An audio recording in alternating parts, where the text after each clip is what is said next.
네, 안녕하세요. 조현경 논술 강사입니다.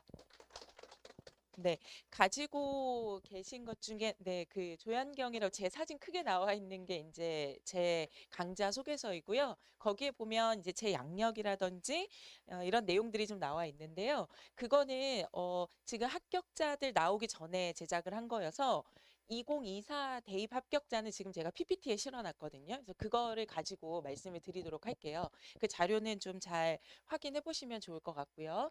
오늘은 이제 2023 합격 사례들을 구체적으로 좀 말씀드리는 게 목표입니다. 그래서 이제 다양한 학생들에게 적용해 보실 수 있게 이제 생각을 좀 해보실 수 있게 하는 게 이제 오늘 발표의 목표이거든요.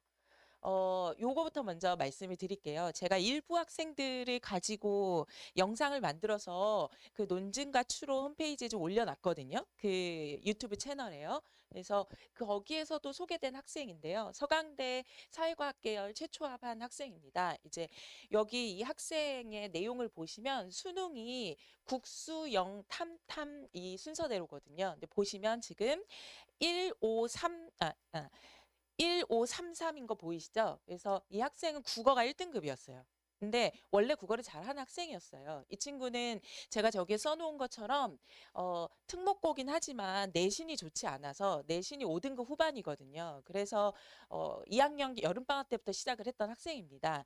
저희가 이제 제 커리큘럼의 시작점이 2학년 여름방학이거든요. 그래서 그때부터 시작했던 학생이고요. 애초에 내신을 극복할 수 있는 방법이 없기 때문에 국어를 잘하는 특기를 살려서 논술을 시작해야 되겠다는 결정을 잘 한 학생이죠. 근데 지금 보시면 수학이 국어가 1인데도 수학이 5인 거 보이시죠? 이게 이제 현역 학생들의 요즘 아주 일반적으로 나타나는 경향성이라고 보시면 돼요. 수학이 1, 2, 3등급 받기가 너무 어려운 상황이기 때문에 이 친구는 좀 빨리 판단해서 좋은 결과를 낸 좋은 케이스라고 보시면 될 것 같습니다.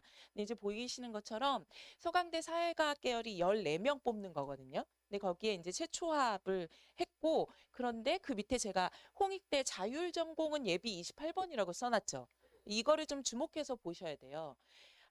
서강대를 합격할 정도인데 홍대는 예비인 거 보이시잖아요. 이제 이거는 학생들의 실력이 어느 정도 수준에 이르고 나면 그 다음부터는 자기한테 맞는 학교를 잘 찾아가는 것도 되게 중요하다는 걸 보여주는 하나의 지표 이렇게 보시면 좋을 것 같아요. 지금 홍대 자율전공은 한 38명 정도 뽑거든요. 예비 28번이니까 추합되기는 좀 어렵죠. 근데 이제 당연히 서강대를 지원할 거예요. 이 친구는. 그래서 요 케이스를 통해서는 특목고의 학생인데 내신이 좋지 않거나 혹은 다른 영역에 비해서 국어 영역이 좋을 경우에 우리 자녀에게 적용을 해서 상위권 대학에 대한 진학의 목표를 좀 다질 수 있으셨으면 좋겠고요. 또 이 친구 같은 경우에는 삼관왕이죠. 네, 세 개 다 붙었어요. 이 친구는 아까 친구는 2학년 여름방학 때부터 시작인데요. 이 친구는 2학년 겨울방학 지금부터 시작한 학생입니다. 이 친구는 일반고였고요. 근데 지금 보시면 수능은 45351이에요.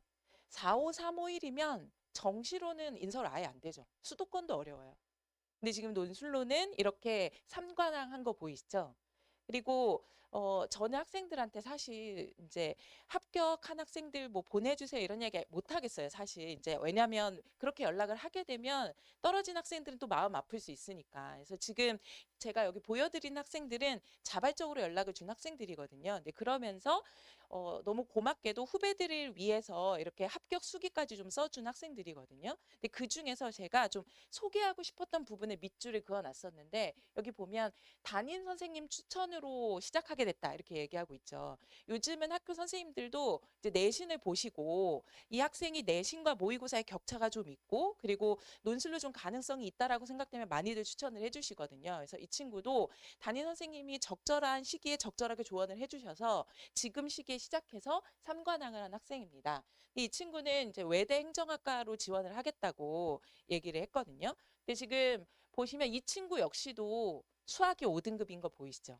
아까 학생이나 지금 학생이나 둘 다 2학년 때까지는 그래도 수학이 3, 4등급까지는 나왔던 학생인데 3학년 가서는 그거를 극복하기가 쉽지 않았고 그래서 2학기 때 와서는 논술에 조금 더 집중하는 경향성이 확실히 더 보였던 학생 이렇게 보시면 될 것 같습니다.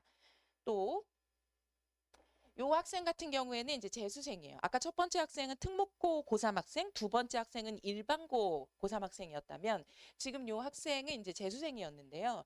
이 친구가 지금 수능을 3, 4, 4, 1, 4 나왔죠. 확실히 재수생이어서 앞에 학생들보다는 등급이 그래도 조금 더 좋은 편이에요. 이 친구 같은 경우에는 어 고3 때는 5로 나왔던 학생이거든요. 근데 그만큼 수능 공부도 열심히 한 학생이에요. 근데 이 친구는 수능도 시작을 한 3월부터 시작을 했기 때문에 논술 같은 경우에는 5월 달에 시작을 했거든요. 하지만 본인이 굉장히 집중력을 발휘했고 그다음에 굉장히 필요하다는 걸 스스로 알고 있었기 때문에 굉장히 열심히 했어요. 그래서 제가 여기 보면 5월에 시작하긴 했지만 두 반씩 수강을 해서 들었던 학생이에요. 그러니까 제 수업을 진도가 조금 다르게 나가는 수업을 두 개 해서 복습까지 여기서 마치겠다 하고 굉장히 본인이 동력을 많이 스스로 모티베이션을 많이 자아냈던 친구이거든요. 그래서 이 친구를 통해서 좀 아셔야 될 거는 뒤늦게 시작하더라도 집중을 한다면 좀 할 수 있다는 걸 좀 보여주는 사례라고 보시면 될 것 같은데 근데 그만큼 늦게 시작할수록 한 번에 좀 투자해야 되는 시간은 많아야 된다는 거는 좀 확실히 보여주는 사례 이렇게 보시면 될 것 같아요. 이 친구 같은 경우에도 여기 밑줄그부 보시면 여름방학 특강을 이용해서 두 반의 수업을 들으면서 최대한 많이 써보려고 노력했다 이렇게 얘기하고 있죠. 여름방학 때부터는 두 개, 세 개씩 들으면서 굉장히 몰입하는 걸 보여줬는데 결과적으로는 좋은 성과를 냈습니다. 근데 물론 이 친구 같은 경우에 지금 두 개 합 4인 학교도 해당이 되잖아요. 근데 외대도 썼었거든요. 이 친구도. 근데 외대는 떨어졌어요. 하지만 이제 단국대나 인하대 같은 경우에는 최저가 없기 때문에 경쟁률이 3, 40대 1이거든요. 근데 그거를 뚫었다는 거 이게 좀 의미가 있다. 이렇게 좀 보시면 될 것 같고요. 그다음에 이 친구도 좀 봐주시면 이 친구도 이제 일반고 남학생인데요. 보시면 수능이 지금 4, 5, 3, 5, 1이에요. 근데 내신이 3등급 후반이죠. 그래서 조금 뒤늦게 온 거예요. 그러니까 내신이 그래도 3등급대를 좀 달고 있으면 학생들이 교과나 학종으로 어떻게 할 수 있지 않을까? 이런 생각이 좀 있기 때문에 3학년 와서야 좀 시작하는 경향성이 있습니다. 근데 이 친구 같은 경우에는 조금 더 일찍 시작했으면 훨씬 더 좋은 성과를 낼 수 있었을 거라고 조금 아쉬움이 드는 학생 중에 하나예요. 그렇지만 두 개 합 4를 맞추고 숭실대 사학과에 재초합을 했죠. 숭실대 사학과 3명 뽑았거든요. 네. 엄청 잘한 거예요. 앞에 학과들은 그래도 두 자릿수 이상의 정원이었는데 이 친구는 그렇지 않았죠. 근데 지금 보시면 제가 특징을 질문왕 복습왕이라고 했는데요. 이 친구도 늦게 시작한 만큼 근데 이제 저한테 온 거는 여름방학 때부터이지만 이전에도 뭐 인강을 듣는다든지 아니면 대학들이 발표하는 모의고사에 참여한다든지 학교 방과 수업을 한다든지 하는 방식으로 드문드문 논술 경험이 있기는 했어요. 근데 이제 저한테 온게 여름방학 때부터인데요. 굉장히 몰입해서 한 결과 좋은 성적을 낸 학생 이렇게 생각하시면 될 것 같습니다. 근데 지금 계속 특징적으로 보이시는 게 고3 학생들 다 수학이 계속 5등급인 거 보이시죠? 이게 되게 중요해요. 고3 학생들이 재수생이 30% 이상 되는 이 시험에서 사실 수학을 극복하기가 되게 쉽지 않고 그래서 정시보다 수시를 활용하는 게 얼마나 효율적인지를 좀 오늘 전달드리는 게 제 목표이거든요. 그다음에 또 유학생. 유학생들은 합격 수기까지 보내던 학생들은 아니고요. 저한테 합격했다고 연락해 준 학생들입니다. 지금 보시면 앞에 두 명의 여학생 같은 경우에는 서울여대를 합격했습니다. 서울여대 같은 경우에는 하나 3이었어요. 최저 조건이. 너무 여유 있죠. 하나 3만 맞추면 되니까. 근데 지금 이 친구들 같은 경우에는 내신이 3등급 대 5등급 대였기 때문에 좀 일찍 시작한 학생들이에요. 일반고 3등급, 5등급이면 사실 교과나 종합으로는 인서울하기가 너무너무 어렵기 때문에 교과는 거의 불가능하고요. 그 수도권 같은 경우에는 그래도 가능할 수 있는데 이제 본인들의 희망 대학이 아니기 때문에 일찍 시작한 학생들입니다. 저 두 학생들은 2학년 때 시작을 했는데요. 보시면 그때만 해도 두 개 합 4, 5에 최저를 맞춰줬었거든요. 2학년 때만 해도. 그런데 지금 보시면 4개 학교 최저 미충족, 4개 학교 최저 미충족이라고 되어 있죠. 논술 6개씩 쓴 학생들인데 4개를 다 최저를 못 맞췄어요. 올해 같은 불수능의 논술이 제일 잘 활용한 예라고 저는 생각합니다.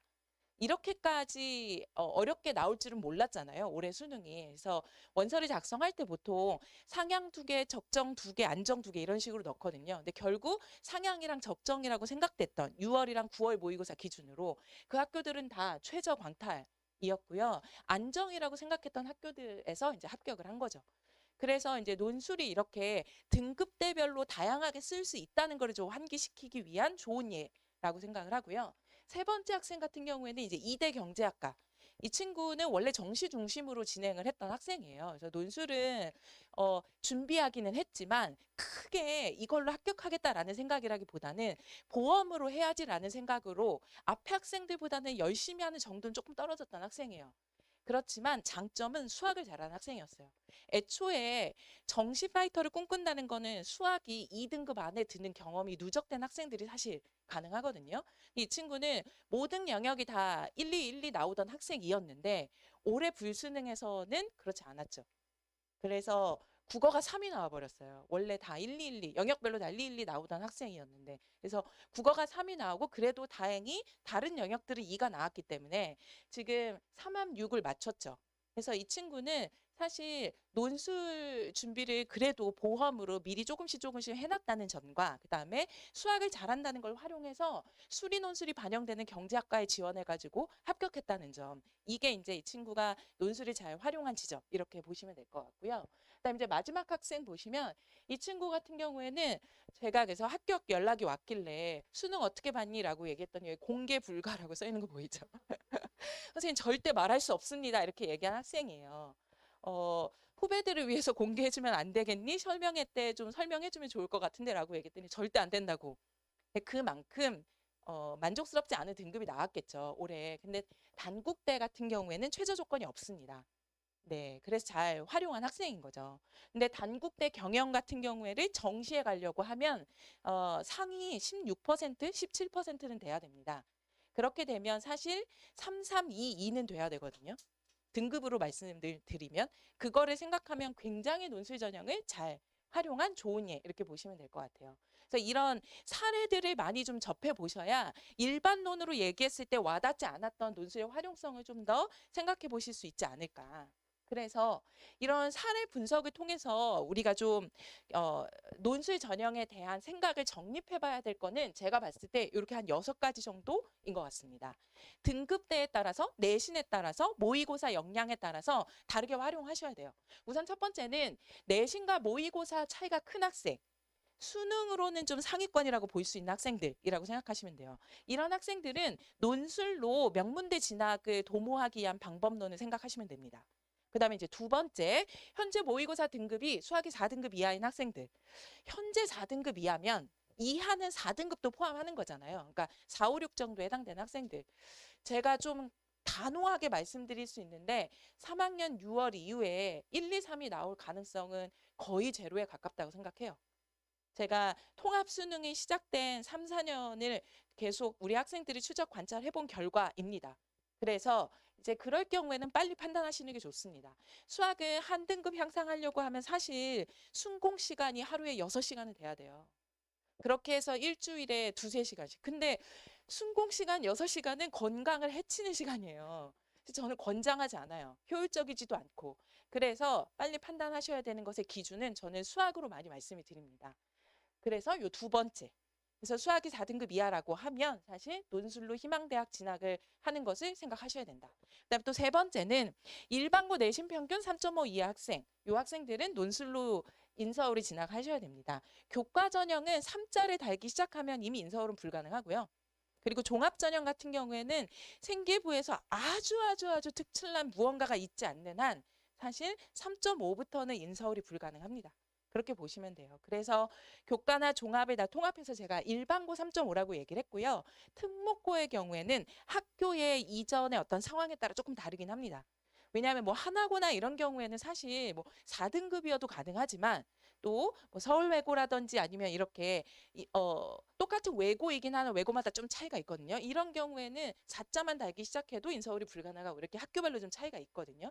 그래서 특목고를 좀 제외하고 일반고 기준으로는 3.5로 좀 생각하시면 될 것 같아요. 그러면 이제 논술로 인서울을 해야 된다. 이렇게. 그래서 사실 1, 2, 3은 상위권, 중위권, 그 다음에 중하위권 학생들이 논술 전형을 활용해야 되는 이유라고 생각하시면 될 것 같고요.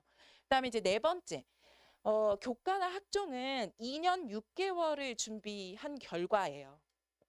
그렇죠? 2학년, 1학년, 그다음에 3학년 1학기까지니까. 그런데 논술은 지금 시작할 수 있다는 점이 굉장한 메리트예요. 시작점이 지금이라는 점. 그래서 이제서야 각성을 했다 하더라도 사실 11개월 준비로 지금부터 11월 말까지 11개월 준비로 인서울 이상 혹은 명문대까지 진학할 수 있다는 점. 요걸 좀 생각해 보셔야 되고요. 그다음에 다섯 번째, 이것도 중요하죠, 사실. 제가 아까 이제 퍼센테이지를 좀 말씀드렸었는데 단국대 정시 합격 그 퍼센테이지를 말씀드리면서 이렇게 생각하시면 됩니다. 사실 1등급이 4%까지인 거 아실 거고 2등급이 11%까지이고 3등급이 23%까지잖아요. 그러면 3333을 꽉 채웠을 때 보통 20% 내외 정도 해당된다라고 보시면 되거든요. 근데 3333이면 정시로 인서울은 불가능입니다. 오, 왜 꺼졌을까요? 네. 3333이면 정시로 인서울은 아예 불가능해요. 하지만 논술로는 그렇지 않다는 점이 되게 중요하죠. 그래서 결국에는 제가 20%라고 써놓은 건 뭐냐면 정시로도 결국 수능으로도 상위 20%. 그리고 아까 제가 교과나 종합도 3자 달기 시작하면 계속 기준으로 말씀드렸잖아요. 그것도 결국 내신으로도 상위 20% 이렇게 생각을 하셔야 돼요. 그래서 논술로도 논술 지원자 중에 사실 상위 20% 정도가 인서울 이상을 합격한다 이렇게 생각을 하시면 됩니다. 하지만 이제 교과나 종합은 1학년 때부터 열심히 한 결과로 20% 안에 해당되는 거. 그다음에 수능 같은 경우에는 이제 수학이 4등급 이내로 들어올 수 있다라는 어떤 합리적인 추론이 가능한 등급대에 있을 때 그럴 때 상위 20% 안에서 생각해 볼 수 있다는 점. 왜냐하면 국수 영탐 순서대로 했을 때 2, 3, 2, 2가 건동, 홍숙, 정시 합격 컷이에요. 네, 그렇게 생각을 하시면 그래서 이제 논술로는 그거 다 빼고 그러니까 다시 말하면 모의고사 1, 2등급이 아니어도 그다음에 내신 1, 2등급이 아니어도 그 나머지 학생들 중에서 또 20% 정도가 희망을 줄 수 있는 전형이다. 이렇게 생각하시면 됩니다. 그 점이 되게 중요하고요. 그다음에 이제 여섯 번째, 여름방학 때부터 시작할 경우 아까 뭐 수업을 2개씩 들었다든지 아니면은 굉장히 몰입해서 질문이나 복습을 열심히 했다든지 이런 식의 추가적인 노력이 조금 더 많이 필요합니다. 그래서 그거보다는 일주일에 한 번씩 단 4시간으로 원하는 학교를 지원할 수 있는 어떤 기초적인 자질을 좀 준비시켜 놓는 거 이게 되게 중요하지 않을까. 그래서 논술 전형 준비는 보통 1학기 때, 지금 시작해서 1학기 때까지, 그러니까 여름방학 이전까지는 모든 대학에서 출제하는 유형 위주로 수업을 하는 게 논술 준비에서 되게 중요한 전략입니다. 보통 한두 개 쓰려고 논술 전형 준비하는 학생들 없어요. 그거 굉장히 비효율이고요. 추천하지도 않습니다. 그래서 논술 전형은 보통 3개에서 최소 3개에서 많으면 6개까지 지원을 하거든요. 대부분 논술 전형을 지원하는 학생들은 내신이 3.5 이상이기 때문에 그리고 수학이 4등급 이상인 경우가 많아요. 그래서 대부분 육론술로 지원을 합니다. 그래서 그걸 생각하면 빈출 유형이라고 하는 걸 다 준비를 해놓는 게 굉장히 시간을 효율적으로 활용할 수 있어요. 왜냐하면 한 8가지 정도의 빈출 유형 안에서 학교별로 두세 유형씩 출제를 하거든요. 그래서 그 8가지 유형을 1학기 동안 다 준비를 해놓으면 나중에 대학별로 어느 학교를 지원하든 든든하게 실력 발휘를 할 수 있죠. 그 다음에 이제 여름방학 8주, 보통 9월 한 둘째 주 정도까지, 원서 접수가 9월 둘째 주니까요. 그때까지는 이제 6월 학력평가 성적표가 나은 상태잖아요. 그렇죠? 그 성적표가 나왔으니까 사실 6월 학평에서 떨어졌으면 떨어졌지 올라가지 않거든요. 대부분. 너무 제가 비관적으로 말씀드리는 것 같지만 사실입니다. 그래서 그런 경우에는 보통 6월 학평을 보고 나면 등급대가 좀 확인이 되기 때문에 어느 학교를 쓸지가 좀 방향성이 나오거든요. 그래서 똑같은 최저 조건을 맞춘다 하더라도 그 안에서 그 8가지 유형 중에 자기한테 더 맞는 유형들이 있으니까 그 학교들이 어떤 학교인지 탐색을 하는 시기 이렇게 보시면 돼요. 그래서 여름방학 8주 동안에는 그거를 한다 이렇게 생각하시면 되고요. 그다음에 이제 2학기는 9월 둘째 주에 원서를 쓰니까 이제 어느 학교 쓸지가 결정된 상태잖아요. 여기서는 이제 정말 완성도를 높이는 작업이라고 생각하면 돼요. 그래서 내가 지원한 학교의 최근 3년치 기출문제를 다 풀어본다 이렇게 생각하시면 됩니다. 만약에 6개 대학까지 지원을 했다라고 얘기하면 3년치 기출이면 총 18세트잖아요. 그러니까 2학기 때는 그걸 해야 되는 거죠. 그래서 이렇게 1년치 커리큘럼을 생각하고 접근을 하시면 됩니다. 막연하지 않습니다. 그거를 좀 말씀드리고 싶어서 이 커리큘럼을 좀 안내를 드렸고요. 그래서 보통 수업은 4시간 정도로 이루어져요. 왜냐하면 강의도 해야 되고 그 강의한 내용을 직접 적용해서 풀어보는 글쓰기와 첨삭도 있어야 되고 그리고 그 풀어본 문제에 대한 해제도 있어야 되기 때문에 총 1, 2, 3, 4 이렇게 4교시 중에서 중간에 글쓰기와 첨삭을 들어가는 편입니다. 그래서 다른 수능 강의와 가장 다른 점은 실제로 교사의 지도 하에 감독 하에 글 쓰고 첨삭하는 시간이 수업 시간에 포함되어 있어야 한다는 점이죠. 논술은 인강이 굉장히 활성화되지 못하는 이유가 여기에 있어요. 직접 쓰고 첨삭받는 경험이 쌓이지 않으면 강의만 들어봤자 절대 늘지 않거든요. 강의 아무리 들어봐야 그냥 대학교 1학년 교양 수업 듣는 기분일 거예요. 왜냐하면 워낙 다양한 제시문들을 읽게 되니까 그걸로는 절대 합격할 수 없습니다. 그래서 본인이 직접 써보고 첨삭받고 고쳐 써보고 이게 굉장히 중요하고요. 그래서 수업은 주로 독해와 개요 작성, 구체적인 개요 작성 이거 위주로 진행이 되고 그다음에 첨삭은 1대1로 제가 뭐가 잘못됐는지 지적하고 수정 방향을 제시해서 다시 어떻게 고쳐 써오라고 제시하는 방향으로 이루어집니다. 그런데 이제 여기까지는 논술 실력과 향상된 부분이잖아요. 근데 논술 실력만으로 합격할 수 없는 게 또 입시이기도 해요. 그래서 상담도 굉장히 중요합니다. 상담은 제가 이제 등원했을 때 한 번, 중간고사 끝나고 한 번, 기말고사 끝나고 한 번, 그다음에 원서 쓰기 전에 한 번. 이렇게 4번 정기 상담을 해서 엑셀 파일로 제가 아예 정리해서 어디 써야 되는지 아예 싸주거든요. 학생들한테. 그렇게 하기 때문에 과관항이 많은 거예요. 다관왕이라고 얘기하는 건 어느 학교가 적합하고 어느 학교가 빈틈이고 어느 학교가 틈새인지 알았을 때 가능하거든요. 워낙 경쟁률들이 높으니까. 그래서 수업뿐만 아니라 상담도 굉장히 중요합니다. 그래서 제가 지향하는 논술 교사로서의 그 자격은 입시 멘토로서의 역할이 굉장히 중요해요. 그리고 그렇게 하기 위해서 논술에선 첨삭 시간이 굉장히 중요하고 제가 직접 첨삭한다는 점이 굉장히 메리트예요. 왜냐하면 그 첨삭을 시킬 때 바로 앉아봐 하고 첨삭하지 않잖아요. 앉으라고 하고 요즘 공부는 어떠니 이렇게 시작을 하게 되기 때문에 학생들에게 계속 든든한 입시의 동반자로서의 역할을 하게 되거든요. 그게 굉장히 중요합니다. 그거를 좀 생각해 보셨으면 좋겠고요. 이게 이제 독해 연습을 시키는 기본적인 틀이에요. 그래서 이제 글을 막연하게 읽지 않아요. 절대. 제가 이제 철학을 전공했는데요. 분석 철학에서 제시하는 독해법에 해당되는 내용입니다. 언어 철학이나 19세기, 20세기 언어 철학 이후에 정립된 독해법이 있어요. 그래서 제시문을 읽고 주장과 논거를 찾고 그다음에 전제와 함축을 찾고 그다음에 이러한 주제에 이러한 주장을 이런 근거로 얘기하는 것을 보니 이 사람 기본적으로 어떤 관점을 가지고 있는지 이걸 매 시간 분석을 하거든요. 이렇게 하니까 독해 실력이 안 늘 수가 없어요. 그래서 수능 국어 비문학에도 도움이 됩니다. 물론 문학은 내신 공부처럼 암기로 공부하셔야 됩니다. 그러지 않으면 절대 늘 수 없어요. 등급이. 문학 암기를 하지 않는 이상 절대 3등급 이내로 들어올 수 없습니다. 그것도 좀 생각을 하셔야 되고요. 그래서 이렇게 독해를 굉장히 중요하게 생각하는 거. 1학기 때는 이게 굉장히 중요하고요. 그다음에 이거는 이제 제가 수업하는 모습들을 항상 영상을 촬영해 가지고 학생들한테 나눠주거든요. 복습할 때 보거나 혹은 결석했을 때 보라고. 그래서 이제 그 중에 일부분을 제가 이제 캡처해서 보여드린 건데 이렇게 학생들하고 제시문 아까 같은 방식으로 제시문 분석을 하고 그거 가지고 문제 요구 사항에 맞게 전체적인 개요 작성을 매우 구체적으로 해서 제안을 해줍니다. 그렇게 해야 막연하지 않게 학생들이 따라올 수 있어요. 그래서 단순 독해가 아니라 구체적인 개요와 그다음에 학교가 제시하는 최적화된 방향으로 논술을 공부하는 거. 이런 게 굉장히 중요하죠. 학생들이 이제 강사와 함께 몰입해가지고 제가 써가는 그런 개요 그대로 본인도 저를 모방해서 써보는 작업들이 누적이 돼야 비로소 좀 의미 있는 글짓기가 가능해요. 이런 과정들이 굉장히 중요하고요. 아까 말씀드렸던 제가 이제 상담을 통해서 학생들에게 나눠준다고 하는 그 엑셀 파일의 형태입니다.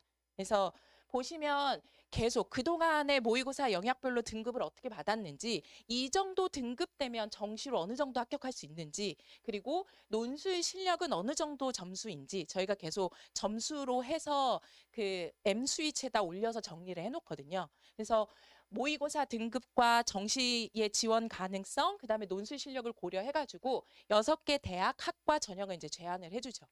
그래서 이렇게 입시와 논술 실력 두 가지를 계속 준비를 하려면 지금부터 꾸준히 일주일에 한 번씩 입시에 대한 관심을 가지고 지속적인 글쓰기를 해보는 게 굉장히 중요합니다. 그리고 또 그래서 저는 그 맞춤형 입시 멘토로서의 역할과 실전에 최적화된 수업 이걸 굉장히 강조하는 편이에요. 굉장히 중요해요. 이 두 가지를 논술 실력에만 신경 써서 안 되고 상담에만 신경 써서도 안 되니까 이 두 가지를 다 생각하면서 논술에 대해서 잘 활용할 수 있는 학생들을 만들어내는 게 이제 제가 가지고 있는 지향점이자 목표점이라고 보시면 될 것 같고요. 그리고 제가 이제 논술의 필요성에 대해서 주기적인 연습의 실효성에 대해서 말씀드릴 때 가장 비유로 많이 드리는 게 이제 독해와 작문의 차이라고 많이 말씀드려요. 어, 영어 독해를 생각을 해보시면 아주 복잡한 구문도 우리 학생들 요즘 독해 다 잘 하거든요. 그런데 아무리 독해를 잘하는 학생도 작문은 망설여지게 되죠. 근데 그거는 국어에도 마찬가지예요. 우리 학생들 수능 국어하고 대비해서 보시면 수능 국어는 80분 동안 45문제잖아요. 그러니까 한 문항당 1분 몇 초씩 풀어야 되거든요. 그렇게 아주 복잡한 문제들도 빨리빨리 풀어내는 학생들이지만 논술에서 글짓기를 한다라고 했을 때는 그거만큼 역량을 발휘하지 못하거든요. 그래서 글쓰기 같은 경우에는 꾸준한 연습을 통한 체화가 굉장히 중요해요. 제가 이제 서강대 철학과 석사를 마무리를 했는데 보시면 그 아주 복잡한 영어 구문이나 원서도 다 보거든요. 하지만 아직도 저도 회화나 작문은 망설여져요. 근데 우리 학생들은 더 하겠죠. 그래서 글쓰기가 굉장히 어려워서 논술에 대한 어떤 변별력이 생기는 것이 아니라 논술은 훈련된 학생들이 역량을 발휘할 수 있는 시험으로 구성되어 있기 때문에 그래서 꾸준한 연습이 필요하다. 이제 요거를 좀 생각을 해보셨으면 하는 바람이 있습니다. 그래서 독해와 작문의 차이를 좀 생각해 보셨으면 좋겠고요. 어떤 정보를 출력하는 류의 시험처럼 강의만 들어서 절대 되지 않고 쓰고 첨삭하고 고쳐 쓰고 그리고 작문에 망설여지지 않는 그러한 훈련이 쌓였을 때 좋은 결과가 나온다. 이거를 좀 생각해 보셨으면 좋겠습니다. 그래서 이제 제 경우에는 1월 4일에 그 목요일에 개강을 합니다. 이제 2학년 때도 계속 수업을 진행을 했었는데요. 이제 3학년 수업은 새롭게 1월 4일 목요일 6시에 진행을 합니다.